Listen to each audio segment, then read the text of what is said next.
Vipul Mahajan sends us a question through email. Now, he booked in a flat in an upcoming project in Godrej Avenues in Bangalore. Godrej Properties have sent the agreement for signing without mentioning the completion date. They've just mentioned that the project will be completed within 3 years from the date of commencement certificate with 1 year grace period. There is no mention of actual end date of the project. Godrej has not been very forthcoming regarding the dates. Vipul is not ready to sign the agreement, obviously, but they have started forcing people to sign it, mentioning that if they do not sign, then they will forfeit the booking amount. Vipul wants to know what are the options he has not to sign an agreement with such uncertainties. And Aditya, we are seeing a lot of this happening. We did hear of a developer in the NCR, in fact, who had signed agreements at different points of time with different buyers. Yes. And the agreement actually said something like 3 years from the date of agreement. So somebody who, the position for someone who bought it 4 years before me and for someone who buys it 4 years later is completely different. Yes.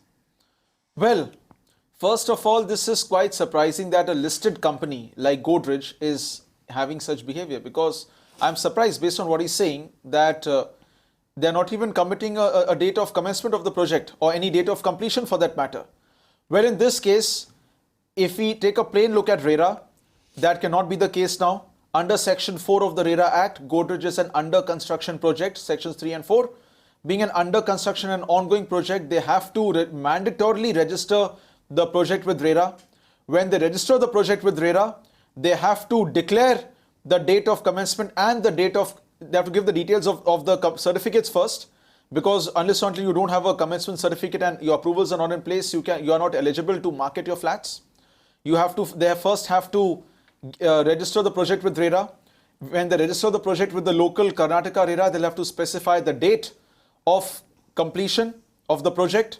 Thirdly, as he's saying that Godrej is pressurizing people to sign agreements by saying that they will forfeit the booking amount. Well, such can never be the law. Every person has a right to demand his booking amount. And let me put forward an interpretation here. We have Sections 17 to Sections 19 of the Indian Contract Act of 1872, which says that, and especially Section 17, which states that any agreement which is executed under coercion, it is void or voidable at the instance of the oppressed party. Here we have a company which is saying that if you don't sign, we will forfeit your amount. Well, this is certainly criminal breach of trust, if you read it with Sections 405 and 406 of the Indian Penal Code, because an amount which you have a right to be refunded, if they're threatening to unlawfully take away that amount, it clearly amounts to coercion. And this is, since any act of coercion, any person who threatens a person saying that he will commit an offence under the Indian Penal Code against him if he does not comply, it is an agreement bought by coercion.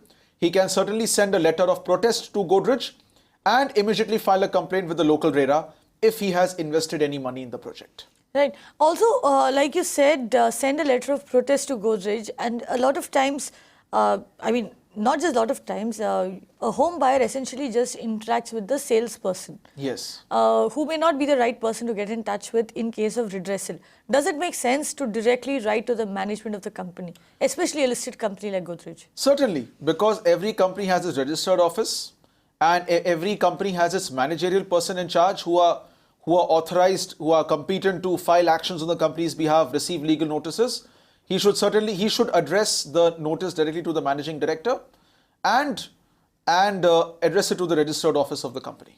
So that's what you need to do. Immediately escalate the issue, write to the managing director of the company, and also ensure that side by side you're already preparing for a legal battle, which you can get into if needed. You can watch live TV on our website mpnow.in.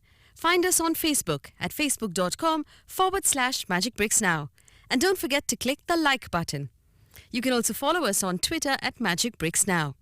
To stay updated with all our programming, hit the subscribe button on our YouTube channel by logging on to youtube.com/magicbricksnow.